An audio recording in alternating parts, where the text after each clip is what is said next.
Senator Bill Hagerty. He's a member of the Senate Foreign Relations Committee. Senator, good morning to you. So what do you think of this deal, and would you vote to ratify it? Cheryl, good morning. First, I just want to be clear. We're talking about a memorandum of understanding.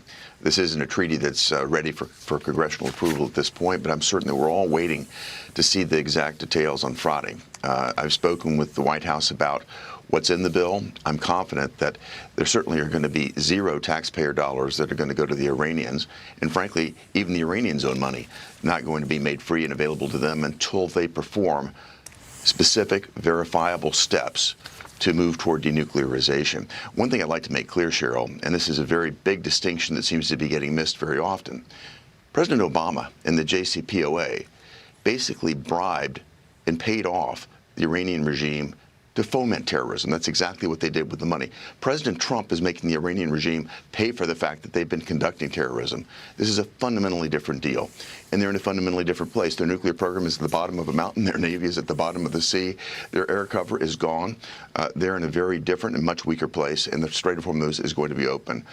In fact, it already started, and I think it's going to be open toll-free very, very soon. Yeah, no, actually, the president this morning, speaking in Geneva, did say that the strait would be open in the next day or two. He talked about the stock market reaction, the fact that oil is now down below $80 a barrel. And, of course, as affordability is out there for Americans as a key issue for the midterm, certainly that's important.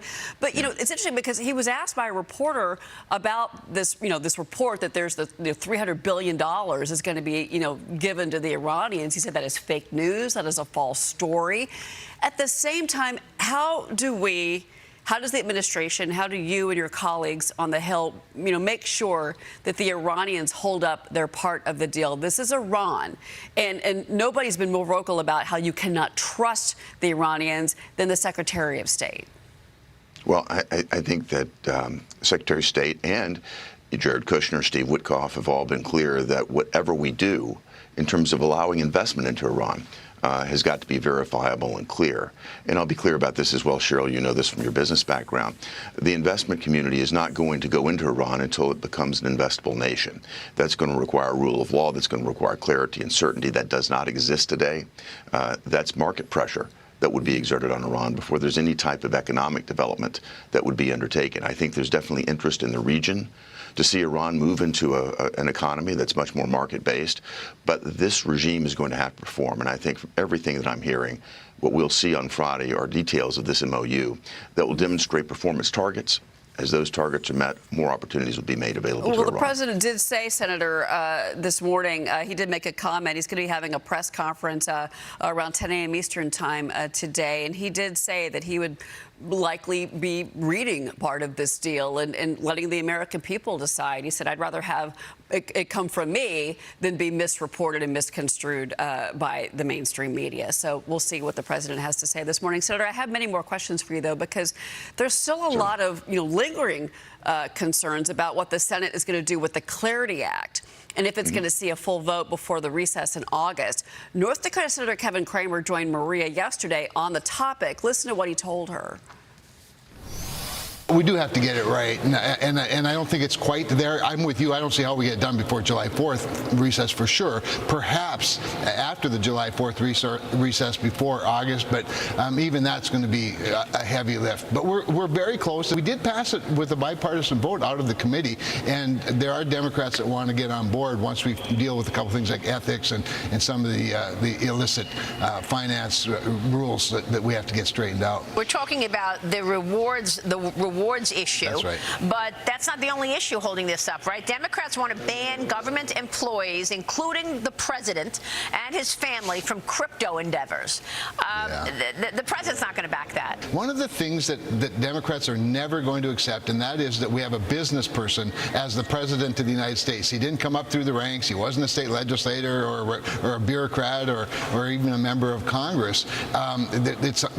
They're always going to have extra scrutiny on the Trump family, but we shouldn't not move forward with pro-growth, pro-business policies just because it might benefit the president's family because they're in business.